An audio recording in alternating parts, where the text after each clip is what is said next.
Hello, my name is Jane Powell. Welcome to Community Connections, brought to you by the Greater Kanawha Valley Foundation. This is a show showcasing community involvement. We learn about different organizations and the important work that they're doing. Today we're going to talk with Teresa Morris. Teresa is Program Director of the Alzheimer's Association in West Virginia. Teresa, thank you so much for being here. Thank you for having me. This is such an important topic and one that has touched everyone's lives. So I am looking forward to learning a little bit more about something that is important. We were talking earlier, and I know I do it, and I think other people do it. When I say Alzheimer's, I mean all forms of dementia, but that's not true. Correct. So dementia is more of what we say like an umbrella term. So dementia describes a host of characteristics or a host of symptoms, including memory loss, language difficulties with processing, sequencing, and et cetera. And so Alzheimer's is actually a type of dementia. We have many types of dementia. Some of the most common are Alzheimer's disease, frontotemporal dementia, Lewy bodies, there's vascular dementia, Parkinson's syndrome that includes the movement disorders in addition to the cognitive decline. So we do hear about Alzheimer's the most because it does comprise about 80% of those with dementia. So dementia is the big umbrella, and then Alzheimer's falls under that. Yes. And so dementia, I think we all forget things and have concern that why we walked into the room. But I can usually trace my steps and figure out why, like, oh, what was I doing? Oh, yeah, I needed. Right. Alzheimer's can't do that. Right? Right. So that's actually one of our beginning, or one of the first symptoms that you might see in someone is that they go into a room, just like you said, you know, they forget what they're going in there for. They might walk out, but then at that point they have no recollection of that they were maybe even looking for anything. Where you and I might do that, and if we retrace, you know, we're going to be able to figure out what we're looking for. Right. So I kind of always say when those types of issues, the forgetfulness, you know, looking for items and can't find them, when those daily tasks seem to be interfering with the person's ability to function independently, that's when we say you need to maybe take a look or get some further testing to make sure something's not going on. Is dementia normal? Does it happen to everyone? It is not. It is absolutely not a part of normal aging. It is a neurological disease that progressively is fatal. We all might have a little bit of forgetfulness. That might be a part of normal aging, but when there's a series of symptoms, a series of characteristics that, again, are affecting a person's ability to function independently, that's when it's time to maybe take a look and get to a doctor. Right. I think we have a slide that gives the 10 warning signs of Alzheimer's, and one of those is memory loss that you can't really retrace. Right. Right. There are a few others. Right. And you talk about number 6 would be new problems with words and speaking or writing. So these folks might start developing, or they might have a different word for an item. So they might even say, they're wanting to say telephone, but they might start putting it up to their ear, talk on it, you know, push the buttons, and they're meaning telephone, but they just can't come up with that specific word. Almost like a toddler. Similar, very, you know, similar but not the same, I guess. Right, right. Yeah. But how they try to express themselves without the words. Yes. Wow. You know, I'm a speech pathologist by trade, so as a child progresses, that's kind of how an adult loses their abilities with dementia. Wow. Yeah. And another sign would be someone that withdraws from society. Yeah. So these folks, I often think that this is probably one of the first signs, but we might not recognize it. I think these folks start withdrawing because they know something's not quite right, but they don't want anyone else to know. You know, so if they're, say, someone that always attended, you know, church group or women's circle, they might not want to go because they possibly aren't following the conversation like they used to. They feel like they don't have anything maybe to input. So rather than have to go through that, oftentimes they will withdraw. Another sign we talk about is, you know, changes in personality. Again, I think that's one of the first things that really happen. We just don't often recognize it. I think we just like to say, you know, Dad's getting grouchy, rather than maybe thinking, well, he's grouchy because he's not following our conversations. You know, he doesn't remember that my son has a ball game when he used to always remember that. Right. Wow. So it's not a part of normal aging. I don't think it's something we can completely prevent, but there are steps that we can take to keep our brain healthy. There are. You know, anything that's healthy for your heart is going to be healthy for your brain.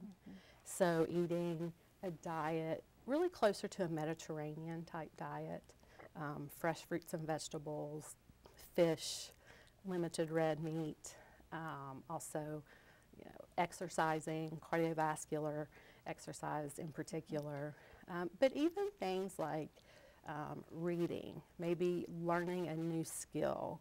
Even as we age, we should still be learning. And the benefit of that is when we learn something new, we either reestablish or establish neural pathways in our brain. So those new neural pathways kind of keep our brain healthy. So even brushing your teeth with your left hand if you're right-handed, you know, that's different. You probably have to think about that. So my addiction to Wordle is great. Okay, good. Yes, that's a great, you know, crossword puzzles, the word searches, Sudoku. I can't do Sudoku. I don't understand it, but many folks, you know, love it. Even, you know, painting, engaging in listening to music, all of those things that stimulate someone's brain can potentially decrease the risk of... And exercise, I'm sure. And exercise, yes. Yep.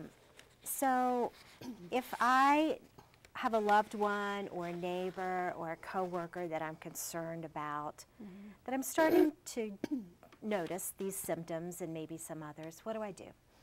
So that's a tricky one if it's a neighbor. Sometimes they're hard because you're probably not very comfortable getting kind of into their business. So depending on your relationship, I think that determines how much you can really do. I personally think being aware of what dementia is and just kind of having that awareness is a great first step. And then, you know, if you maybe can talk to the person themselves, if there's any family members, I think it's okay to just say, you know, hey, I've been noticing, you know, that this happened. Your mom comes out at 2 o'clock in the afternoon and she's still in her nightgown. Now, if she's always done that, that's not a problem. Right. But if it's different, that's when we start thinking, you know, we need to kind of get a second opinion or get an opinion. So can I call your office? Is that a time that I would call your office? You can. In the early stages, or would that be more as a caregiver into the process and into the disease? So you can call us at really any time of and there's the a disease. 1-800 number, which I believe There we have is. on screen. Yes, Great. there is. Yes. So, you know, you can call us at any time. Our primary role in the state is to provide resources to family, caregivers, really anyone who wants to know more about dementia. So you can call us. You'll probably end up talking to me. I can give you some tips on maybe how to approach the topic. I can mail you information. I can direct you to some online sites and online information.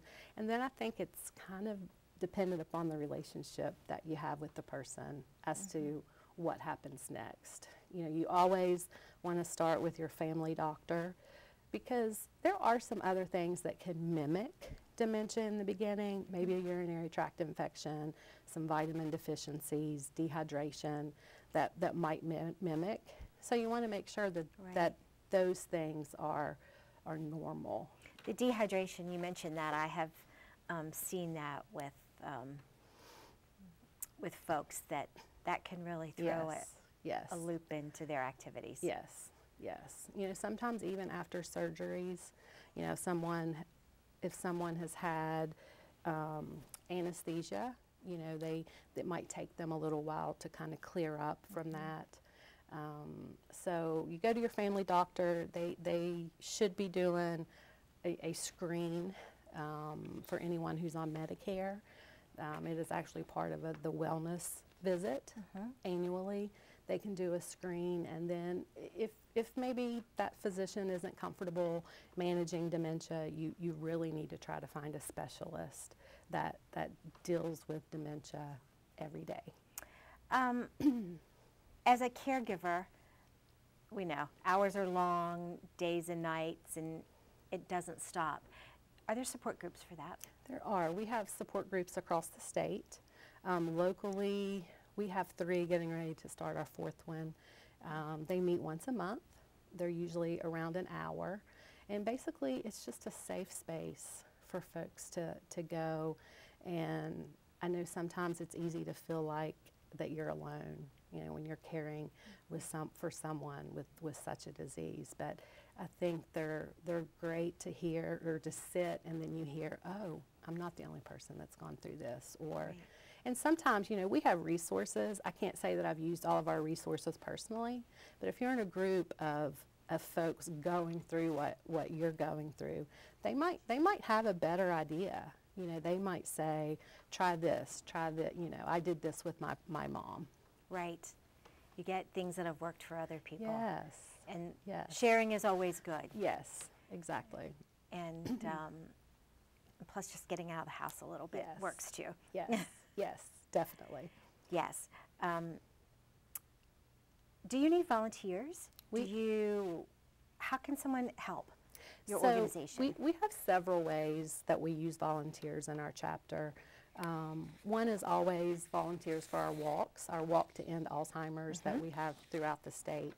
I am always looking for volunteers in care and support or programs. So I need folks to potentially find locations for us to do programs. And by programs, I mean education programs. And again, that's all through the state of West Virginia. All through the state, yes. So I always need folks helping me find locations, but also going through our volunteer process, learning the programs, and being able to do some of those programs. It's not feasible for me to hit every, you know, Lions Club in the state. It's just not feasible, so I need volunteers to be able to do that. And then we also have advocacy volunteers, and those folks help more with legislation, contacting our legislators, really advocating for change.